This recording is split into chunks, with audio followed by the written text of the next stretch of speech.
I think casino and sports betting are apples and oranges. I think they have nothing to do with each other. When you're booking sports, you have a position. You're on the other side of the bet, right? So it is a lot more like trading than it is like running a casino.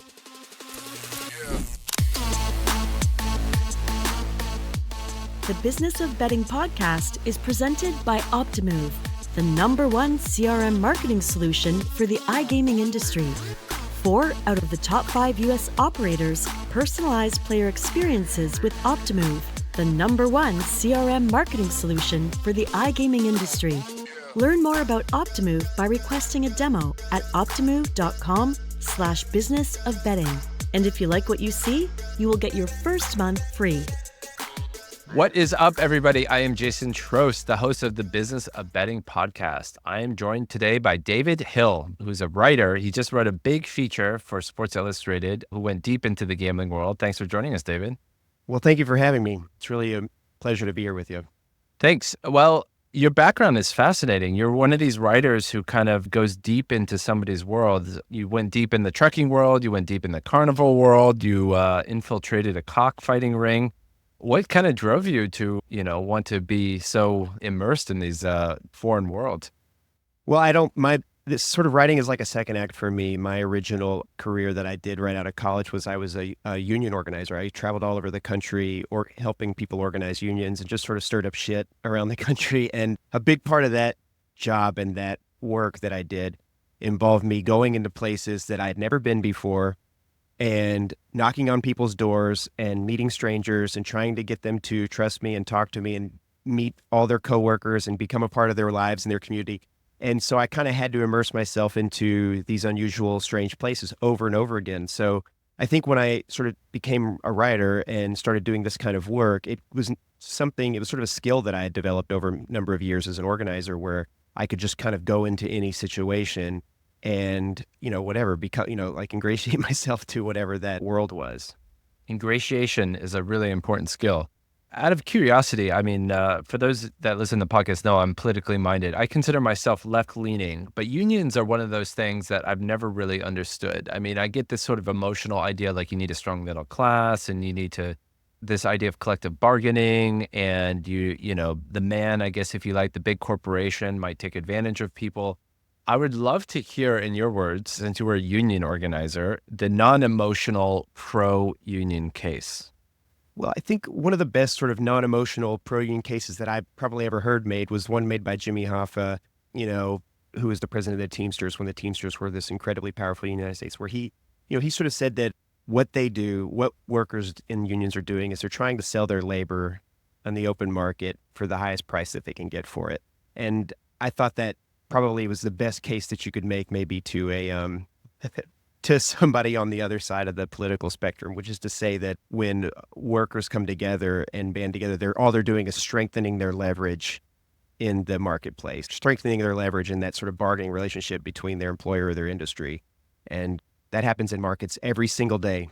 For sure. And I get why that benefits the worker, but I don't get, if you sort of zoom out, I guess, and look at society as a whole, like why is that beneficial for society as a whole? Because to me, it sounds like capitalism is overpaying for labor in that example. While it's good for the worker, isn't it bad for capitalism?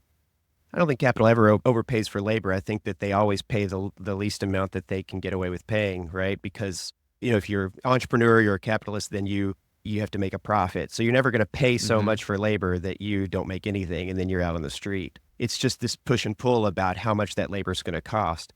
And labor costs are set by markets, right? And so is it bad for capitalism for labor to make more? No, because workers are also consumers. Workers have to have money to spend in the market, and so to give workers more buying power, to give them more sort of economic power is a good thing ultimately, because then they get to be fuller participants in capitalism. Otherwise, if workers have no leverage, it just all trends down towards, people constantly competing to see who will work for the least amount of money. And I think that's a sort of a bad dynamic in a market. So it's good for us to have some leverage. One of my favorite podcasters, his name is Scott Galloway, or Prof G, and he says that there should be a union, but it should be the federal government by way of having a strong minimum wage. So like, let's say the minimum wage should be $25 an hour. get rid of all the sort of mechanisms of organized labor and just have a strong minimum wage. What would your response to that be? I think that's an interesting idea. I mean, if you look at Germany, which has a pretty robust economy right now, they have a similar situation where their unions there are these things called works councils, where workers in certain industries essentially elect their leadership in that industry, and those leaders participate on the boards of companies and participate in government. And so it's almost like within certain industries in their country, there's this like parallel government, right, where workers are electing representatives who then help make these decisions about them. And it gives the workers that similar type of leverage. And, the proof is in the pudding. I mean, Germany has a really powerful economy, but also the difference between the average worker's salary and the average executive salary is far smaller of a gap than what exists in the United States. Yeah. I mean, I apologize for coming across like a Republican asshole right now, but like if you compare like Volkswagen to Tesla, like Volkswagen is like going down, down, down. And I think the labor I'm sure there's many reasons for it. There's many reasons, but like I think one reason why Volkswagen might have a noose around their neck is sort of like organized labor is very expensive. It's hard to move things around. It's hard to close and open factories, where you have Tesla, which is famously non-union, that can fire at will, move things around a lot easier. Like labor cost is less than 10% of the price of a car. And I think that Volkswagen is a much bigger company than Tesla. Tesla's stock price and Volkswagen stock prices are one indicator that you can use to measure these two companies. But like, there are far more people driving Volkswagens on planet Earth than there are driving Teslas. And that's going to continue to be the case until Tesla builds out more capacity and also creates a more affordable car. So they're kind of apples and oranges. I mean, if you want to compare Tesla to another luxury car brand, you can compare them to, maybe, I don't know, Mercedes or BMW or any other unionized German car company, because they're all union. One of the things that I think is interesting about European car manufacturers is that Volkswagen is a perfect example. Mercedes, perfect example. Their plants all over planet Earth are unionized except for in the United States. And that's true across the board. That's true about not only European car companies, but now Asian car companies. Kia are unionized everywhere in the world except for in the United States. Like the U.S. is where companies now go to find cheap labor to build their cars. And so, as much as I could sit here and talk about how unions are important, America is essentially a non-union country now. And it means that international, corporations are coming here to find cheap workers in places like Alabama, unfortunately. Cool. Well, thanks for your perspective on that. So let's pivot to sports betting. Hard pivot.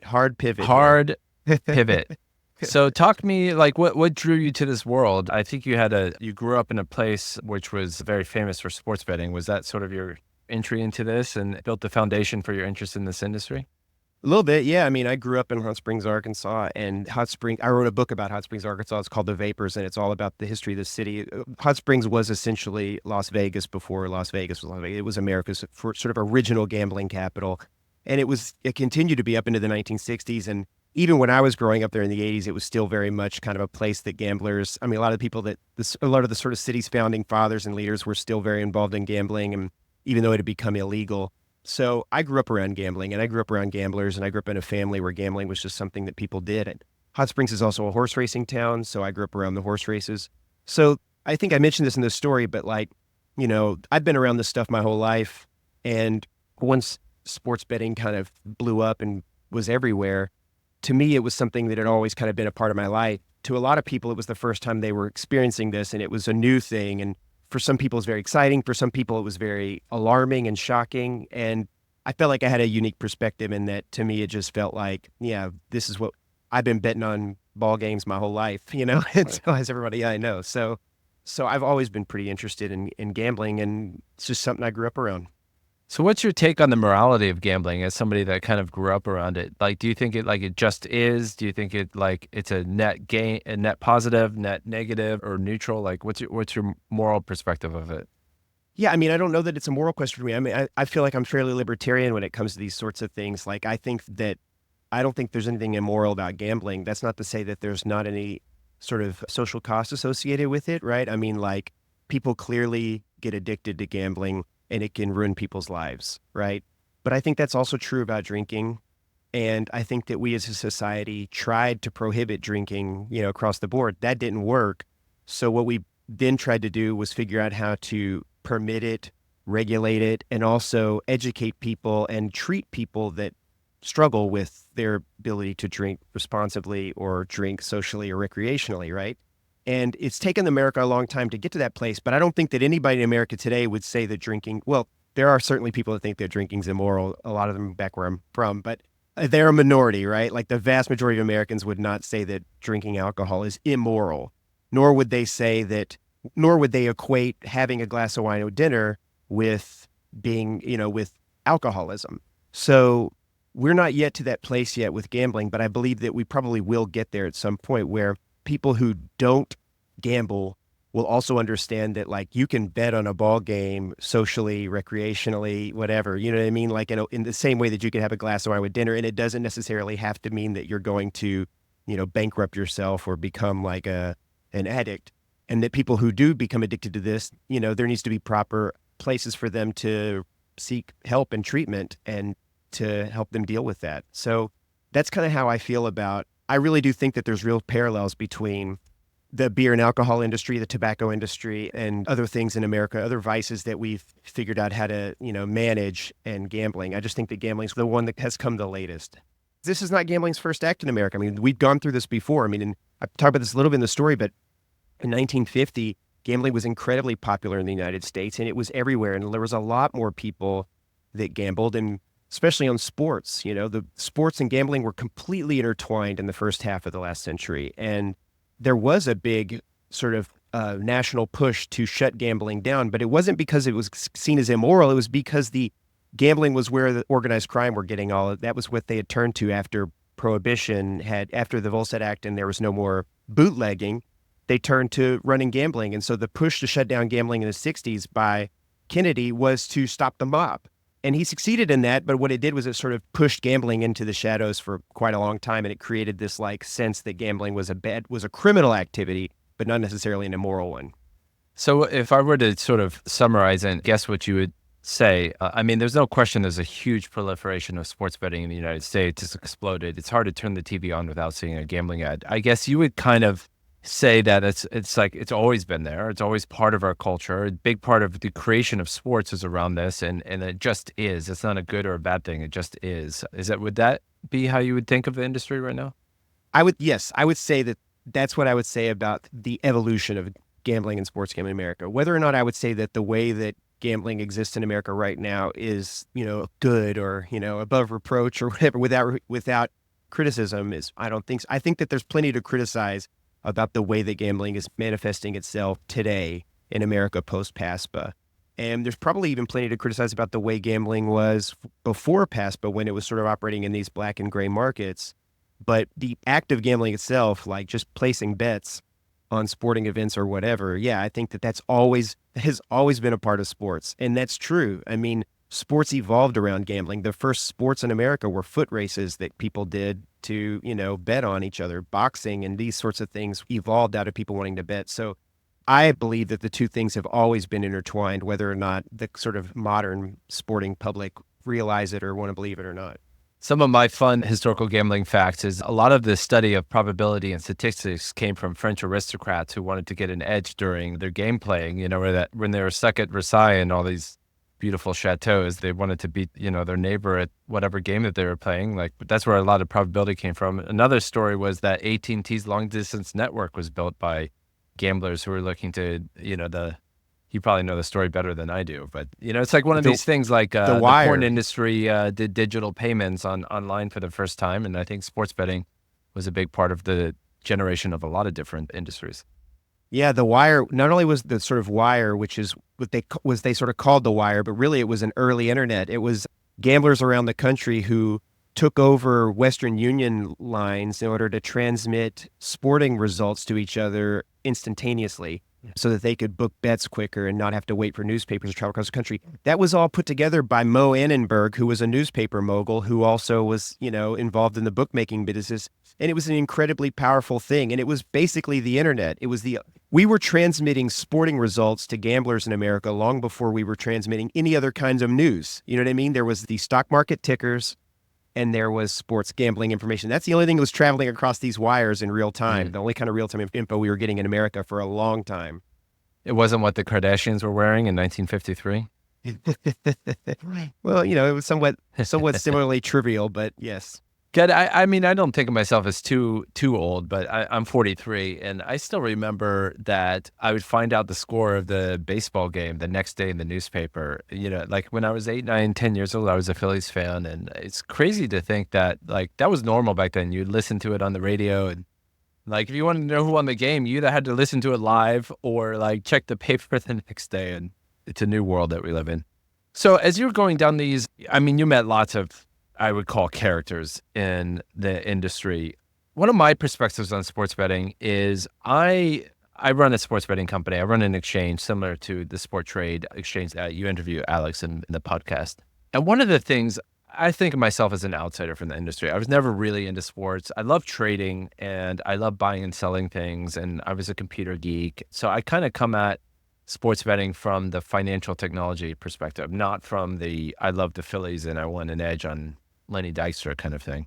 What I see about the industry is it feels very, very backwards and primitive. Like for as much money as in this industry, I mean, I think you quote in the article that the revenue last year was $11 billion.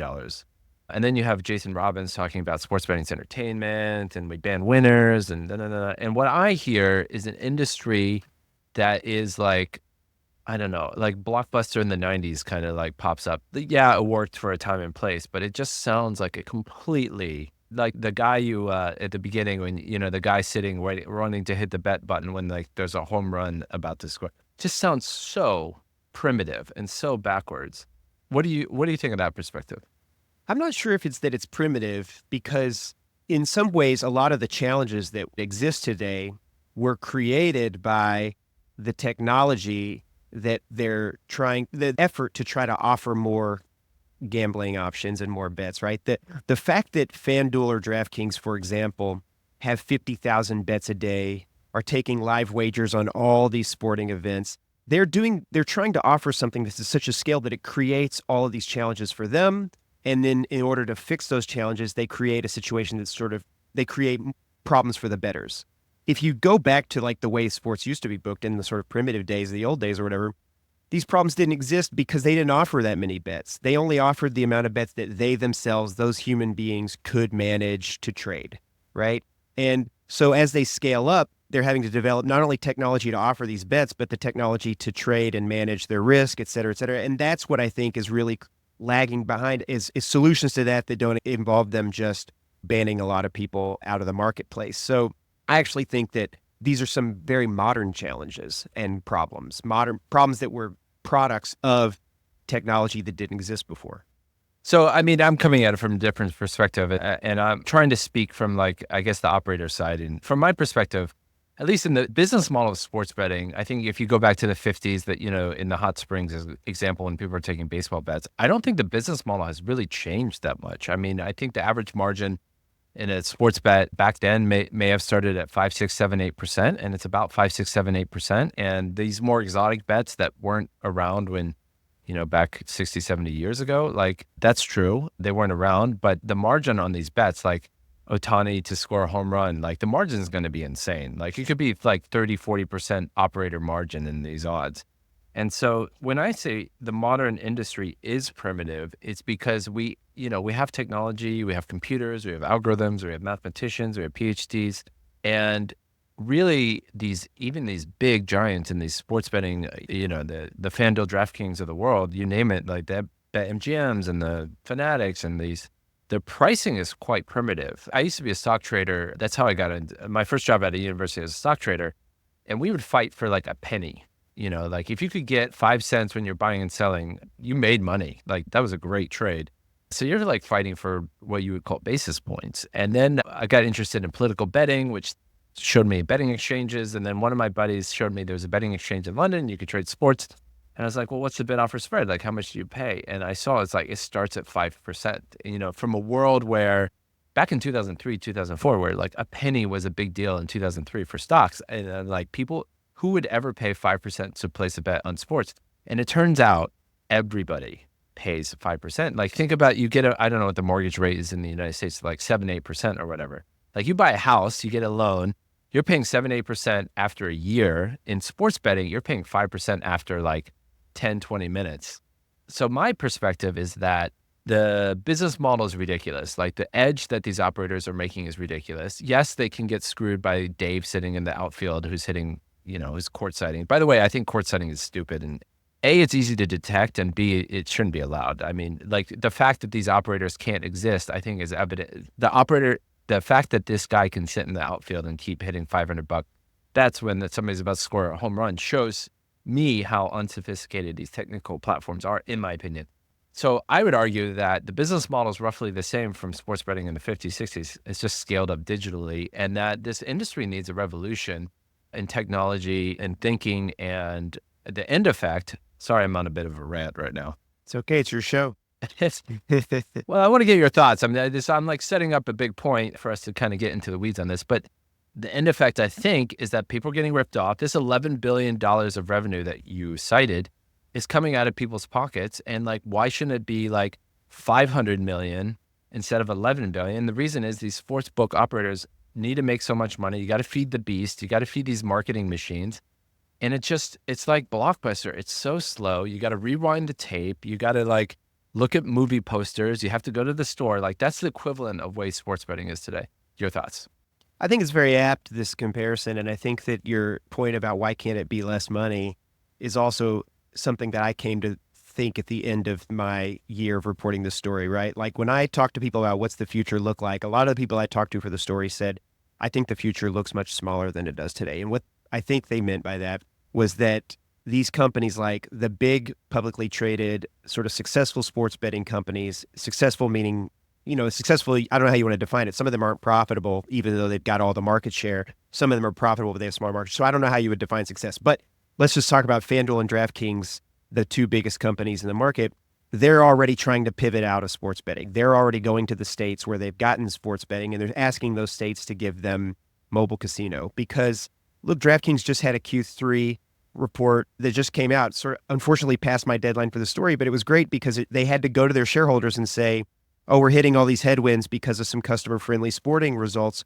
No shareholder wants to hear, like, we didn't make a profit because all the favorites covered in the NFL this week, right? Like, that's not, that kind of business model for people, their shareholders, is not going to work. So they're looking for something that's, a much more guaranteed profit margin for them. They want to do slot machines. So they're already looking for the exit. And so what I think experts that I was talking to were saying was like, we imagine that what will happen in the future is that the companies who want to get out of sports betting will get out of sports betting and get into iGaming or whatever. And the people that want to book sports will book sports, but they'll do it on a much smaller scale, and they'll have a much different business model, probably like what you're describing. But you'll see that there are some players that will stay here in this space, and I think that they'll book sports a lot differently than the way the current sort of big guys are.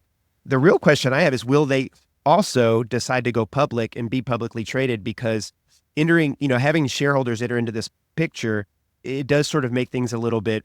It's like then you become a servant to many masters, I imagine, right? And I think that like ultimately booking sports is fundamentally different than even running a casino, right? And when you're booking sports, you have a position. You're on the other side of the bet, right? So it is a lot more like trading than it is like running a casino. And you have to be willing to take on some of that risk, to sort of balance that risk, and to see yourself as a gambler in the arena. And the companies who want to do that and are willing to do that are probably the ones that will keep booking sports, but they won't be making bazillions of dollars the way that FanDuel and DraftKings imagines themselves making it. To rip off your apples and oranges metaphor, I think casino and sports betting are apples and oranges. I think they have nothing to do with each other. And the fact that they've been historically shoved in the same closet, to me, makes no sense. And the fact that if you want to get legalized, I've had a few guests on the show who are responsible for a lot of the legalization. And the TLDR is that it was politically expedient for them to go through the casinos because that was the sort of the political situation on the field. But, the fact that if you want a license in most states, you have to pay the land-based casino is, to me, it's insane. The reason why these sports books, to your point, want casinos, it prints money. They have about the same margin in sports, but to your point, there's no court citing. It's easier that, it's just a random number generator that lets you win over and over again. Whereas if you price the Dodgers wrong over time, you're going to lose money. So it's an easy way to make money. Also, the other thing that It's not talked about as much. People who are just bored on the train or like trigger happy or want to pull out their phone, like the Dodgers game only happens at most once or twice a day.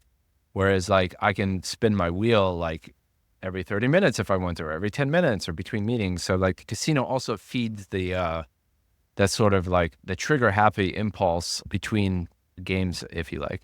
I hate casino. I mean, I like going to a casino physically. I have nothing morally against casino. I grew up not too far from Mohegan Sun, so I like going to a casino. The idea of like running a casino business online just feels so, to me, that half the point is the free drink and, you get out and you see people, you might go to a show and have some dinner. Like the idea of spinning a roulette wheel on your Android device on the tube just feels very depressing to me.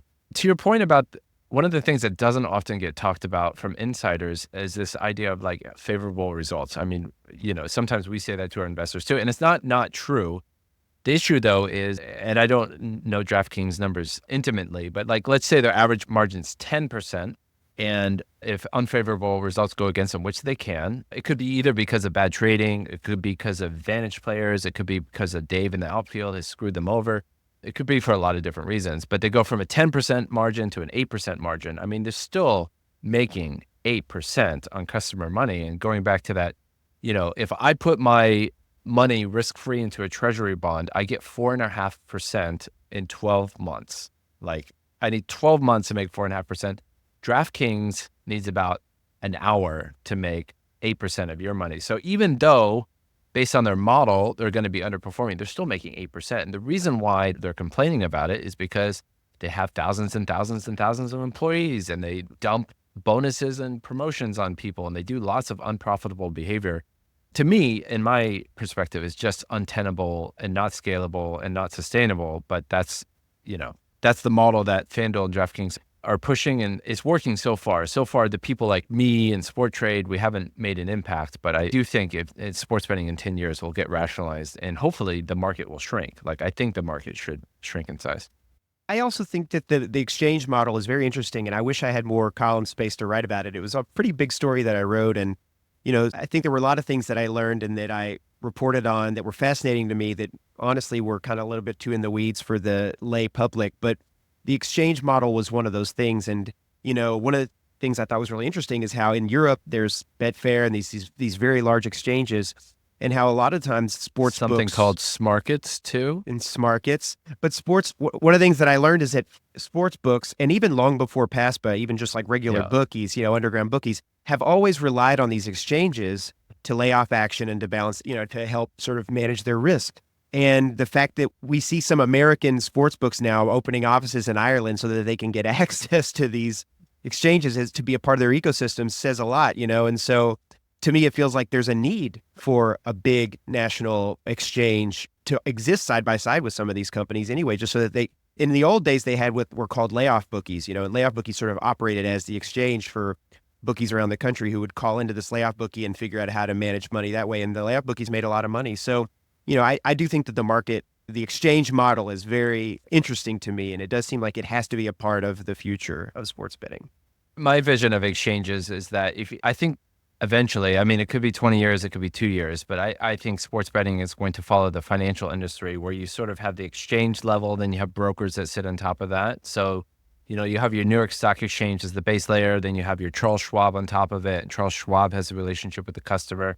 Sometimes fills it on the New York Stock Exchange, sometimes fills it themselves. And so I think whether you have an exchange interface or not is kind of irrelevant. But I think eventually, if margins get compressed and the speed of price updates gets compressed, you'll have to have an exchange backend to sort of do price discovery. I think exchanges are most often used for price discovery rather than laying off the risk, because if you're making 8-10% per bet, it's not worth it to hedge it out because you're making so much money from traditional betting. But I mean, hedging does happen, but from my side of the fence, it happens not very frequently. It might happen like on the Super Bowl where you have too much one-sided exposure, but it's more from price discovery, like where I think these big sports books are actually not that good at pricing these things, and they need to rely on these sort of external pricing sources in order to accurately price them. Yeah, I get that. And in the old days, the layoff bookies were important because there wasn't a lot of information, and a lot of bookies around the country did not have information. They only knew who in their local bar or their town that they booked to, what they were betting on. But the advantage that the layoff bookies had was they were getting these calls and they were taking bets from all over the country. So they had more information. They had a better picture of what was happening around the country. So you know, pretty quickly those guys that were getting those calls could figure out the right price. So that's a primitive version of what you're describing, but that's kind of always existed. To me, it's fascinating how much sports betting has always operated as this like sort of bizarro version of the way that the sort of stock market has operated, right? It's been its own sort of weird, bizarro version of it, sort of small niche in a small niche world. But that's always existed. So what are some of the things that surprised you? I mean, because in your article, you meet a wide range of people. Any surprises along the way that even somebody that knew a lot about sports betting is something you discovered? Yeah, I think there were a lot of surprises. I mean, you know, one of the things that I think I really came to appreciate was just how important problem gambling was as an issue as this thing has exploded, right? And how little is being paid attention to it. And how much I came to really believe that the problem is exacerbated a lot of times by the actions of a lot of these companies too. So, in talking with people that are doing some of this work on responsible gaming and with problem gamblers, in hearing Keith White speak a number of times and talking to him and talking to to the woman Liz that I profile in the piece, it was very sobering to understand that like this stuff does come with a cost, and the cost, how great that cost will be really depends on how much the stakeholders want to take responsibility for that social cost and deal with it. And the fact that it doesn't seem like people are dealing with it right now means that it is sort of it's much bigger than it needs to be, right? The problem of responsible gambling and gambling addiction is much bigger right now than it needs to be because there's not a lot of pressure being put on the states and on the operators to adequately resource dealing with it. So that was a surprise to me, especially like I said, I went into this with a fairly libertarian attitude about how like this is something that we should be permitting as a society, and it just sort of seemed like ridiculous to prevent people, to try to protect people from themselves, whatever nanny state stuff, to like not allow people to do this. But now I think I understand that like there are people that can't do this and need some help, right? So I think that was one of the things that I really came to develop a profound appreciation for at the end of the year. Okay, so I'm an operator. What do you think my moral and ethical obligation is? Like, what is the line? Do you have a notion of what the line should be, and what's the operator's? My opinion, and again, I'm not an expert on this, and I may be out of my depth, but my opinion after spending some time talking to people about it was that the operator should be giving money to the states or the government so that the government can fund a program that can deal with these folks. I don't want to trust the operator to deal with it because I think the operator has this incentive built into their model to like get people to bet as much as possible. And I don't think that I would trust all the operators to get together and say, we'll also treat problem gamblers or we'll figure out a program to help them. And I think that's how I think a lot of states are dealing with this. They're saying, we'll regulate you, we'll license you, and also we want you to also deal with, managing. I think that I think it should become the state's responsibility, the government's responsibility, but that the operators should fund it, right? That they should be putting the money in to fund those. Well, you could argue that it's already the case in the form of taxes. I mean, the gambling taxes, 10, 15, 20, 30, 50% in some states, so Sure. the operators are already paying a huge portion of the revenue. Yeah, and that's fair. And I would say, okay, then we need to make sure that then we as taxpayers and voters should make sure that the state is putting some amount of that money into treating problem gamblers and not just using it all to fill budget shortfalls, et cetera. That's a fair point. And I'm not saying that it should be extra taxes on top of the taxes they're paying. I'm saying that the government should figure out a way that they can, build out the infrastructure to deal with this. I keep meaning to have a former gambling addict come on the show, and because I'd love to go into this topic further because, to your point, I think it's something worthy of conversation at least. And as well as, as gambling becomes more accessible, obviously problem gambling is going to become more of a societal issue. I can argue both sides. So on one hand, you have the adults, the libertarian view, like people make their own choices. People make bad choices every day in every industry, like nobody else does anything about them. You can make the argument, like I think companies like Facebook have done enormous harm to the world, but they don't pay any costs for their externalities, teen suicide, anorexia, bulimia, depression, all these kinds of negative side effects. Like there's no regulation for social media, and that's an incredible harm on everybody. So Like on one hand, I think, we have a libertarian view. We have a point, like people can do whatever they want. On the other hand, obviously people get over their skis betting. People get over their skis on Instagram. Nobody does anything about that. And I think the government should regulate social media for sure. So anyway, sports betting is regulated. And in the States, it's state by state. In the UK, since it's more of a national thing, I think they have more experience on the safer gambling stuff. With our US operations, we brought a lot of the patterns from the UK over to the US. But it's a fine balance between sort of like let an adult do what they want to do and versus looking out for the best interests of somebody. And it's an uncomfortable thing. People spend too much money on shoes and people drink too much and people spend too much time on their phone. And, Yeah, why should gambling be singled out? I think that all that's true, and it's also very fair. But, even if you want to think about this purely from a practical point of view, from the operator's standpoint, I think that all those things that you're mentioning, all those sort of the sort of social ills that are created by social media, by shopping, et cetera, most people in the sort of American public have internalized those things and don't yet feel like those things are so problematic that they want to get rid of social media or get rid of shopping. But what I do think is happening in America right now is that there is a real feeling of backlash among a lot of the American public to sports betting. And there's a feeling that the social cost of regulating this is greater than the gain. And we've seen that they're sort of pumping the brakes. I mean, there's a lot of big states that have rejected sports betting now for a myriad number of different reasons, but this is definitely one of them. And we're seeing other states where they're rethinking it, right? And we're seeing people there's especially in the media, there's this real pearl-clutching narrative out there in the media about, oh my God, we've ruined the integrity of sports. We're creating all these problem gamblers. So my point is that even if you want to take this sort of purely libertarian attitude about it, I think it's probably in the interest of this industry and these operators to do something about it, because the perception among the public is, hey, the cost outweighs whatever benefit we're getting, so we don't like it. So I think there's a real need for them to address it, even if some of that fear and some of that pearl clutching is bullshit, which in some cases I think it is. You still have to address it. You can't go to people and just wag your finger and tell them it's not real. What you're saying is happening isn't happening. And that's a lot of what you see. The industry is saying to people, you're seeing more pharmaceutical ads than you are gambling ads. You're seeing more beer ads than you are gambling ads. That's true, but that's not the perception. So you can tell people that it doesn't matter. It's not going to change their feeling that they're getting inundated, right? And you can tell people that problem gambling numbers are similar to what they were before, I don't even know if that's true or not, but it doesn't matter. It's the perception matters a lot, and it's going to hurt this industry's ability to grow and to move into new markets. So they should deal with it for that reason alone if they can't bring themselves to actually care about problem gamblers and.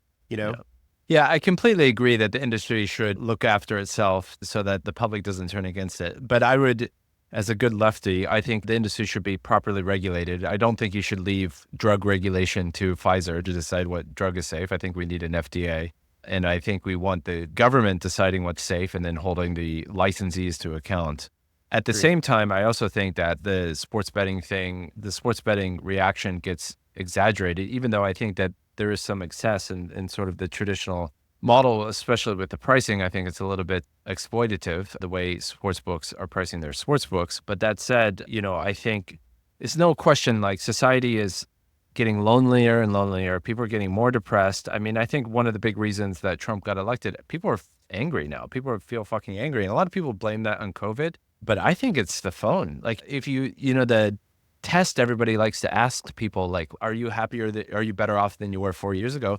4 years ago, even though it doesn't sound like technologically that long ago, we used our phones for less and less and less 4 years ago. 2020, the phones weren't as strong as they are today. Now it's hard to go anywhere without seeing any, people with the thing glued to their face. So even though the public is outraged about sports betting and not social media and these other applications that sort of dominate people's attention, I think social media is where the public should be outraged. Like TikTok is such a waste of everybody's time, makes people angry, makes people lonely, makes people distant and disconnected. They want to talk to less humans. They want to be in less long-term relationships, and it's really bad for society. And while there needs to be some addressing of the ills from sports betting, which is not zero, I think it pales in comparison to the damage that social media is doing to people. Sorry, I got really preachy. I know it's my podcast, but I'm sorry. Preach it. I have 3 young kids, and I battle with screen time in my house all the time, and I agree with you. I mean, if you want to preach about the ills of the phone in our society, I'm all for it, man. I'm a Sure. techie, and I don't know how old your kids are, and I know it's kind of a hard battle, but I do not let my kids are 7, 6, and 1, and I do not let them touch a screen. And I'm going to do the Jonathan Haidt model and try not to let them use a phone until 16. I think it's going to start getting tough at 12, but I don't, and like, I love technology. I'm a computer programmer, and I think this thing makes the world go round, but nothing, and I'm worried about myself. I don't think anything good comes from using a phone. And I'm so addicted that I don't know if I can get rid of it, but I don't think I need a phone. I think that people should, the fact that people in the tech industry don't let their kids look at screens, it's just like how Brett Favre doesn't let his kids play tackle football. Like we should be listening to folks that, have made their living in their life in this world when they tell us the kids shouldn't be having this, right? But we're not listening to them. And it's not just the kids. I agree. It's adults too. And it's fucking us all up. I mean, it's like my mom is in her 70s and she's like losing friends right now because she's having political arguments with people on Facebook, and people she's been friends with since childhood now she doesn't speak to. And it's like, well, did their politics change, or did the way they're interacting with each other change? And I think it's that their interactions have changed because of the way that they're now talking to each other on Facebook instead of talking to each other at the Waffle House, when like they used to. That plus the speed of misinformation, like humans can't process that much, even if it's truth, like humans get over deluged with information. So anyway, sports betting is a problem. It needs to be improved. It rips people off, but I think it pales in comparison to the damage that social media is doing to everybody's brain. So that's my soapbox. Awesome. So you spent a year doing this. What's next for you? Are you going to go to the aquarium industry and look at how fish are treated, or? Maybe, who knows? I mean, I currently I don't know what I'm going to do next year.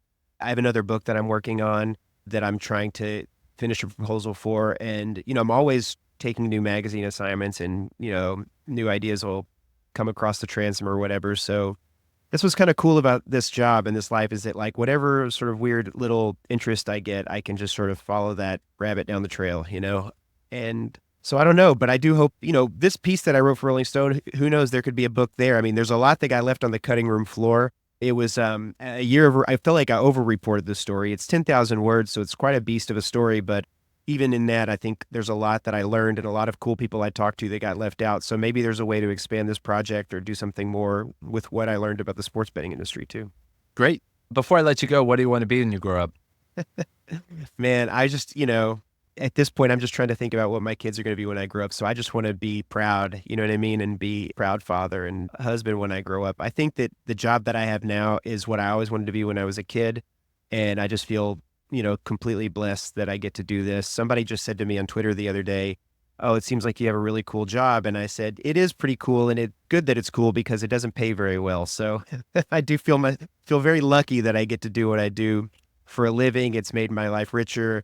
And it's something that I'm excited to do every day. And that's worth a lot more than money in some cases. So riffing off my rant on social media, I think, we're losing touch with humans. And so like these storytelling to draw people back into the humans that drive these industries and these things that happen, I think is really important. So thanks for the good article on this industry. And thanks for the work that you do uncovering interesting corners of the world. Thank you for saying so. And thanks for having me on the show, Jason. And keep up the good work too. Cheers.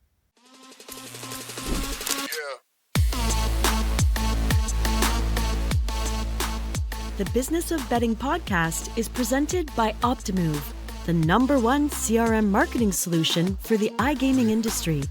4 out of the top 5 U.S. operators personalize player experiences with Optimove, the #1 CRM marketing solution for the iGaming industry. Learn more about Optimove by requesting a demo at optimove.com/businessofbetting. And if you like what you see, you will get your first month free.